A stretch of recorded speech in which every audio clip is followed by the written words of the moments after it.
Hello bachcho, let's see the question, and here the question is that number of electrons, protons and neutrons in a chemical species A, B, C and D is given. हमें बच्चों यहाँ पे कुछ chemical species given है A, B, C and D and इनके number of electrons, protons and neutrons given है. हमें फिर इसके basis पे question पूछा जा रहा है that now answer the following questions. चार part given है. First, what is the mass number of A and B? Second, what is the atomic number of B? Third, which two chemical species represent the pair of isotopes and why? Fourth, what is the valency of element C and also justify your answers. And हमें ये बच्चों यहाँ पे अपने सारे answers को justify भी करना है. तो चलिए बच्चों करते हैं इस क्वेश्चन को. First of all let's see the key concept for this question. तो यहाँ बात हो रही है बच्चों mass number and atomic number की. तो हमें क्या मालूम है कि जो हमारा मास नंबर होता है वो बराबर होता है किसके? That is number of protons, total number of protons plus number of neutrons के. मतलब किसी एलिमेंट में कितने number of protons and neutrons हैं उनको एड अप करके हम क्या फाइंड आउट करते हैं? उस एलिमेंट का मास नंबर फाइंड आउट करते हैं. ठीक है. तो बच्चों हम यहाँ पे करेंगे क्या, हम प्रोटॉन्स को डिनोट कर लेंगे P प्लस से, न्यूट्रॉन्स को डिनोट कर लेंगे N0 से. अब अगर हम बात करें बच्चों एटॉमिक नंबर की, तो जो हमारा एटॉमिक नंबर होता है वो बराबर होता है नंबर ऑफ प्रोटॉन्स के. बट बच्चों वो बराबर होता है नंबर ऑफ इलेक्ट्रॉन्स के भी. लेकिन यहाँ पे ये जो नंबर ऑफ इलेक्ट्रॉन्स के बराबर है वो सिर्फ किस कंडीशन में होता है? This is only true for neutral atoms की. अगर हमारा एटम न्यूट्रल है जिस पे कोई भी चार्ज नहीं है तो उसमें एटॉमिक नंबर बराबर होता है number of proton and number of electrons के. ठीक है. तो चलिए बच्चों अब इसके बेसिस पे अपने पार्ट्स को सॉल्व करना शुरू करते हैं. तो फर्स्ट पार्ट में हमें बोला गया हमें फाइंड आउट करना है mass number of A and B. तो अगर हम करें मास नंबर ऑफ ए पहले, तो बच्चों हमें इसके number of protons and neutrons पता होने चाहिए. तो ए के जो नंबर ऑफ प्रोटॉन्स हैं वो हैं 3, 3 प्रोटॉन्स हैं प्लस 4 न्यूट्रॉन्स हैं, 4 न्यूट्रॉन्स.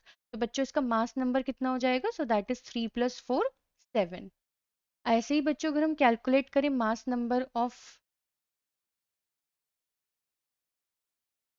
अगर हम कैलकुलेट करें मास नंबर ऑफ बी, तो बच्चों बी में अगर हम देखें यहाँ पे हमारे 8 प्रोटॉन्स हैं प्लस कितने न्यूट्रॉन्स हैं इसके प्लस, सॉरी बी की बात हो रही है ना, हमने यहाँ पे सी के ले लिए हैं.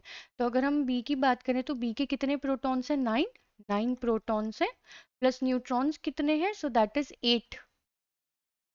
तो अगर हम देखें दैट इज 9 प्लस 8 तो ये हो जाएगा बच्चों 17, यानी कि इसका मास नंबर कितना हो गया? 17. तो हमने mass number of A and B calculate कर दिया है यहाँ पे. अब चलते हैं बच्चों सेकंड पार्ट की तरफ. एंड जस्टिफाई कैसे करा? क्योंकि हमने ऑलरेडी बता दिया कि मास नंबर बराबर होता है number of protons plus number of neutrons के.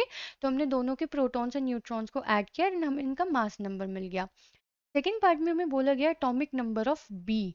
तो अगर हम देखें बच्चों एटॉमिक नंबर ऑफ बी जो कि बराबर होगा नंबर ऑफ इलेक्ट्रॉन्स या present in B, number of electrons, या फिर हम यहाँ पे कह सकते हैं नंबर ऑफ प्रोटॉन्स को हम पहले प्रेफरेंस देते हैं.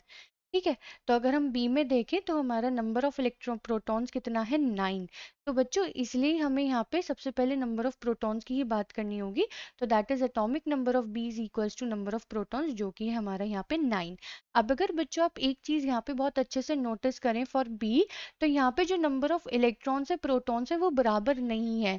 तो इसका मतलब बच्चों होगा क्या कि जो हमारा ये बी एटम, ये जो बी केमिकल स्पीशी यहाँ पे गिवन है ये हमारा न्यूट्रल एटम नहीं है, ये कोई एक पर्टिकुलर आयन होगा. ठीक है. तो इसी तरीके से बच्चों जो एटॉमिक नंबर है वो बेसिकली नंबर ऑफ प्रोटॉन्स के बराबर ही होता है, लेकिन इलेक्ट्रॉन्स के बराबर सिर्फ तभी होगा जब कोई एटम हमारा न्यूट्रल एटम की तरह बिहेव करे. ठीक है. तो अब चलते हैं बच्चों थर्ड पार्ट की तरफ. थर्ड पार्ट में हमें बोला जा रहा है कि हमें दो स्पीशीज बतानी है जो कि एज अ आइसोटोप बिहेव कर रही हैं. तो बच्चों आइसोटोप्स में होता क्या है? आइसोटोप्स में same number of electrons and protons होते हैं but different number of neutrons present होते हैं. तो ऐसी स्पीशीज को हम आइसोटोप स्पीशीज कहते हैं. तो अगर हम टेबल में से ऑब्जर्व करें यहाँ पे, तो बच्चों देखिए ए एंड बी के तो number of electrons and proton same नहीं है. सी एंड डी को अगर हम देखें यहाँ पे सी में बच्चों 8 इलेक्ट्रॉन्स हैं, 8 प्रोटॉन्स हैं एंड 8 न्यूट्रॉन्स हैं. एंड अगर हम बात करें डी की तो 8 इलेक्ट्रॉन्स हैं, 8 ही प्रोटॉन्स हैं एंड 10 न्यूट्रॉन्स हैं। तो यानी कि बच्चों अगर हम सी एंड डी को कंपेयर करें तो ये हमारी आइसोटोप्स की कंडीशन को फुलफिल करते हैं। Number of electron and proton same है but number of neutrons different है। तो हमारे आइसोटोपिक के जो यहाँ पे केमिकल स्पीशीज का पेयर होगा so that is C and D. ठीक है, तो हमने थर्ड पार्ट कर दिया है बच्चों। अब चलते हैं अपने लास्ट पार्ट की तरफ, फोर्थ। हमसे बोला जा रहा है what is the valency of element C. अब बच्चों वैलेंसी एक्चुअली में होती क्या है? Valency is the number of electron added or removed by any atom, removed from an atom to make it stable, to make it stable। तो बच्चों अगर हम देखें यहाँ पे C की बात करें तो यहाँ पे इसके नंबर ऑफ इलेक्ट्रॉन्स हैं 8, क्योंकि हम उसके ही बेसिस पे चेक करते हैं। तो C के जो नंबर ऑफ इलेक्ट्रॉन्स हैं वो हैं 8 इलेक्ट्रॉन्स। इसका इलेक्ट्रॉनिक कॉन्फ़िगरेशन अगर हम करें तो यहाँ पे क्या होगा, so that it will be 2 6।